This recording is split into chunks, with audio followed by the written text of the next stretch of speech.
Welcome back to part 2 of our discussion on tariffs. In part 1, we explored what tariffs are, why they exist, and how they have played a major role in shaping economies throughout history. We also looked at the decline of U.S. manufacturing and the rise of the trade deficits, setting the stage for today's discussion.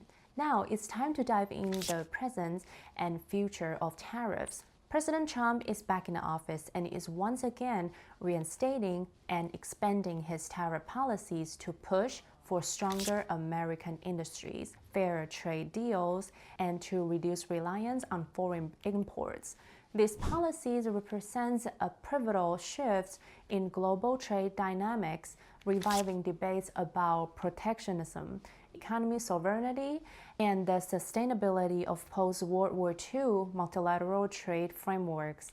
What makes Trump's strategy different? His confidence. Unlike many past leaders, Trump approaches governance with the way he approaches business, cutting losses, maximizing profits, and demanding fair deals. It's a high-risk, high-reward strategy, but one that forces the world to rethink how trade works. These episodes will explore the rationale behind Trump's renewed tariff policies, their historical parallels, and how they intersect with modern geopolitical strategies. Are we witnessing a necessary course correction, or are we setting the stage for a prolonged global trade war? Let's find out.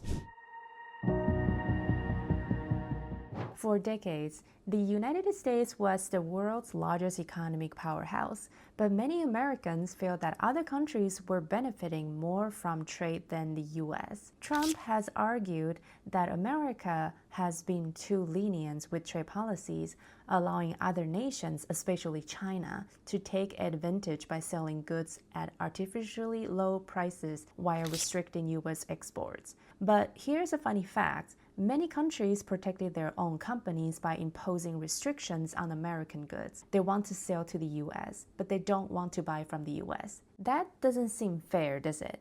His administration is using tariff tools outlined the Section 301 Trade Act of 1974 for intellectual property disputes and Section 232 Trade Expansion Act of 1962 for national security-related tariffs. Recently, in February 2025, Trump issued executive orders imposing 25% tariffs on North American imports and 10% tariffs on Chinese goods. However, the Canada and Mexico measures were paused for 30 days amid negotiations over fentanyl trafficking and border security. So why is this change necessary now?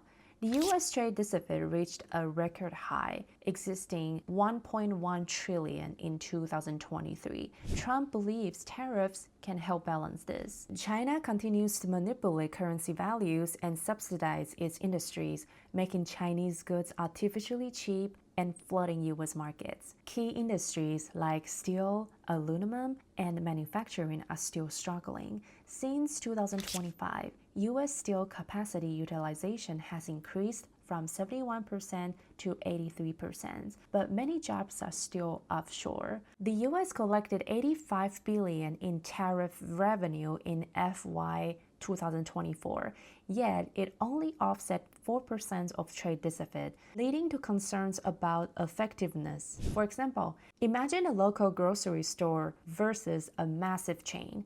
The chain sells products at extremely low prices because it buys in bulk, forcing the local store to close. Now, imagine that same problem, but on a national scale. China mass produces at low cost, undercutting U.S. businesses. Tariffs act as a way to level the playing field. The U.S. China Trade War first started when Trump accused China of unfair trade practices, including intellectual property theft, forced technology transfers, and currency manipulation. During his first term, the U.S. imposed tariffs on over $360 billion worth of Chinese goods, and China responded with its own tariffs on $110 billion worth of U.S. goods. Now, Trump is reinstating and expanding these tariffs, targeting even more Chinese industries, including technology, electronic vehicles, and steel. Okay, now, How have other countries taken advantage of the U.S.? China has long restricted U.S. imports while enjoying free access to American markets. In 2023, China's exports to the U.S. totaled $575 billion, while the U.S. could only export $153 billion to China, a massive imbalance. Europe imposes high tariffs on American-made cars, while U.S. tariffs on European cars remain much lower. A BMW manufactured in Germany can be sold in the U.S. at just a 2.5% import duty, but an American-made Ford Mustang entering the U.S. faced up to 10% in tariffs. India has placed extreme taxes on American tech and goods with 100% tariffs on Harley-Davidson motorcycles while enjoying relaxed trade policies in the US. Here's an example for you. Imagine playing a game of Monopoly where your opponent starts with twice the cash and pays no rents, while you pay rents on every turn. That's what unfair trade looks like. A big misconception is that tariffs only affect rich and powerful companies. But here's the reality. Without change, the rich stay rich and the poor stay poor. Why? Because big corporations always find a way to keep making money. If tariffs make China expensive, they don't suddenly decide to bring jobs back to the US. They just move production to another cheaper country like Vietnam, India, or Mexico. Then they continue selling those goods back to Americans at high prices. They still win. This has been happening for decades. Let's take Apple as an example. Apple manufactures most of its iPhones in China, but when the trade war raised cost, did they move production back to the US? No. Instead, they shift manufacturing to India and Vietnam to avoid tariffs, all while continuing to sell iPhones to Americans at premium prices. The same thing happened with the auto industry. Ford and General Motors have plants in Mexico because labor is cheaper. And even with tariffs, they still find ways to make cars outside the US while charging Americans higher prices. When tariffs were imposed on Chinese steel, car manufacturers simply shifted their supply chains to other countries, but the cost of vehicles in the US still went up. Meanwhile, the everyday worker gets left behind. Jobs that were supposed to return to America don't come back because corporations prioritize profits. They find work around, but regular people don't have that luxury. Here's what happens instead. Factories in places like Michigan, Ohio, and Pennsylvania shut down because they can't compete with cheaper foreign labor. Wages stay low because corporations outsource work overseas rather than pay American workers at a fair wage. Small businesses suffer because they can't afford to compete with foreign-made goods flooding in the markets. It's not just about China. Many countries protect their own industries while taking advantage of open U.S. trade policies. Here are some examples. Japan has strict import regulations that make it nearly impossible for American agriculture products to be sold there. South Korea imposes high tariffs on U.S. beef while enjoying almost unrestricted exports to the U.S. Germany heavily subsidizes its industries, making it nearly impossible for American competitors to gain a foothold in the European markets. For decades, the U.S. has allowed other countries to play by different rules, and now it's hurting the average American. The rich corporations don't care. They just adopt and keep making money. But for workers, small businesses, and middle-class families, the cost of its imbalance is felt every single day. That's why Trump believes a trade correction is needed, not to punish other nations, but to force fair competition. Without action, the U.S. will continue to lose jobs, shrink wages, and fall further behind while the rest of the world moves forward. A major concern people have is rising cost. Tariffs can make imported goods more expensive, and critics argue that this will increase the cost of living for average Americans.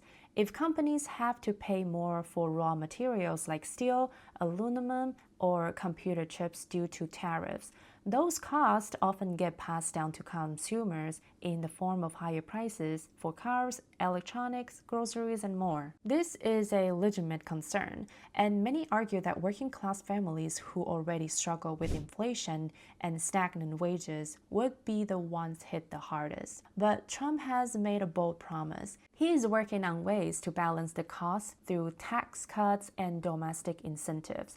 If tariffs raise prices in one area, he wants to lower costs in other areas, whether through reduced taxes, energy reforms, or incentives for U.S. production. So, can Trump actually make the U.S. more affordable? Right now, it seems contradictory. Tariffs raises costs, yet Trump says he wants to make life more affordable.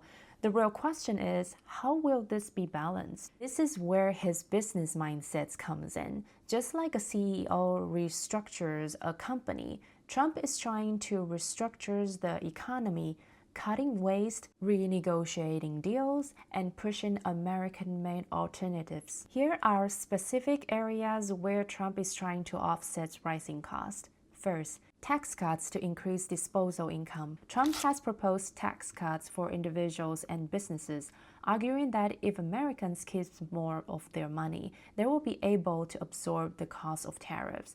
During his first presidency, Trump cut corporate tax rates from 35% to 21%, which encouraged companies to invest in the U.S. instead of outsourcing jobs.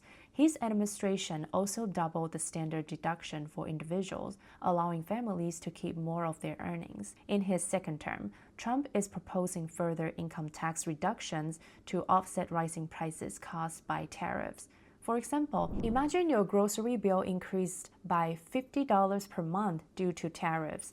But if tax cuts allow you to keep an extra $200 per month, you actually end up with more spending power than before. Second, energy independence to lower gas and utility costs. Another area where Trump plans to reduce costs is energy.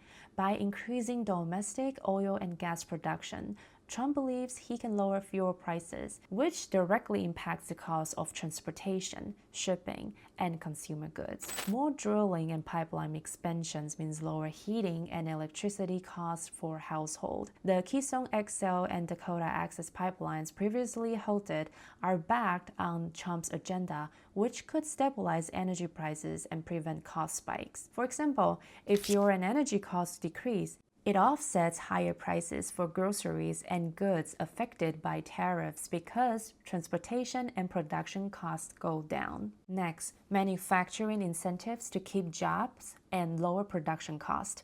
One of Trump's biggest economic strategies is to bring production back to the U.S. through incentives for domestic manufacturing. He has proposed tax breaks for U.S. companies that manufacture domestically rather than outsourcing. The government is offering low-interest loans and grants to American companies to build factories in the U.S. instead of overseas. By increasing domestic production, prices could stabilize as businesses no longer have to rely on expensive imports. For example, if more American companies start making computer chips instead of importing them from China or Taiwan, the price of electronics could drop in the long run, balancing the short-term increase caused by tariffs. Next, reducing business regulation to lower cost. Trump argues that too many government regulations make it expensive for businesses to operate in the U.S. This forces companies to outsource production to cheaper countries. His administration is focused on removing red tape, making it easier for businesses to operate and manufacture in the U.S. Fewer regulations mean lower compliance costs, which translates to cheaper products for consumers. For example, if a U.S. car manufacturer no longer has to comply with excessive environmental restrictions, production costs decrease and cars become more affordable, offsetting the tariff-related price hikes. Lastly, trade renegotiations to lower costs in other areas. Trump is not just raising tariffs. He is renegotiating trade deals to secure better agreements for American consumers. His administration is working on new trade deals with countries like Mexico, Canada, and India to lower tariffs on U.S. exports and reduce costs on key imported goods. Trump has already passed new tariffs on Mexico and Canada while working on deals that would eliminate tariffs on American products. His goal is to force other countries to lower their tariffs on U.S. goods, which would increase trade opportunities for American businesses and prevent a full-blown trade war. Okay, here's an example. If Trump negotiates lower tariffs on U.S. agricultural products, American farmers sell more exports, making good prices cheaper domestically due to a stronger economy. So, will tariffs hurt or help the economy? It's clear that tariffs alone would raise prices, but Trump's overall economic plans is about balancing the scales. If tariffs cause inflation, tax cuts and wage increases are meant to offset the extra cost. If companies struggle with tariffs, deregulation and incentives help them keep prices lower. If energy prices rise due to global instability, domestic drillings helps control cost. It's a complex strategy, and only time will tell if it will work in the long run. The key question is, will these policies work fast enough to keep costs from getting out of control? Now, you might wonder, will American benefits? One thing is certain, Trump's plan is bold, it's risky, but it's also a massive restructuring of the U.S. economy. If successful, this could mean more jobs staying in America, lower energy costs, better trade deals for the U.S., a stronger economy overall. But if the balance is off, it could result in higher consumer prices, increased short-term inflation, retaliatory trade wars with other nations. So what do you think? Will Trump's strategy work, or will the price hikes outweigh the benefits? This is where his business approach to running the country really stands out. Just like a CEO restructures a company to become more efficient, Trump is restructuring America's trade and economy to create long-term sustainability. We can definitely wait and see how these plans unfold. Trump isn't a traditional politician. He is a businessman. His confidence and strategic mindsets drive his decisions. Running a country like a business makes sense. If a company only gives but never receives, it will collapse. The same applies to nations. For decades, the U.S. have allowed unfair trade practices to weaken its industries, shift jobs overseas, and increase dependence on foreign economies. Other countries have been played by different rules, protecting their own businesses while demanding open access to American markets. This has weakened Americans' core strength, its economy, its workforce, and its global influence. If the U.S. continues down this path, what will be left?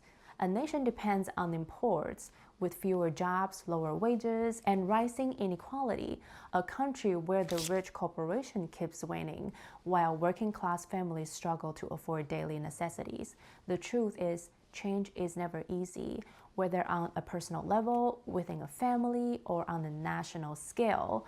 But change is essential for growth. The United States has always been a leader, a country that others look to for opportunity, innovation, and freedom. People from all over the world dream of coming to America because it offers something unique, a land where people can speak freely, chase their dreams, and build something greater.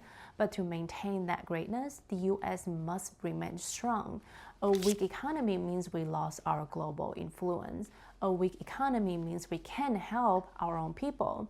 A weak economy means other nations dictate the rules, and the U.S. falls behind. If America doesn't stand up for fair trade, who will? If we don't protect our industries, who will? If we don't take actions now, then when will we? Trump's strategy is bold, high-stakes gamble, but one thing is certain, doing nothing is not an option. Now, the real question is, are you willing to bear a temporary loss, or would you rather watch your country fall further behind? Yes, tariffs may cause short-term disruptions, prices may rise, industries may have to adjust, and there will be challenges, but in long run, this creates a stronger U.S. economy, more jobs and fairer trade deals. Isn't it worth it? It's easy to dream about the world where everything is fair and balanced, but the reality is we need action to correct past mistakes. No change comes without some sacrifice, but the question is, will it pay off? So where do you stand? Should tariffs be used more carefully, or are they the shock the world needs? Is America finally taking back control of its economy, or is this a dangerous game with uncertain consequences? Is this a wake-up call for global economy needs, or are we heading into a full-scale trade war? Let me know your thoughts. Thanks for tuning in part 2 of the tariff revolution. If you enjoyed this discussion, don't forget to like, subscribe, and share. See you in the next video.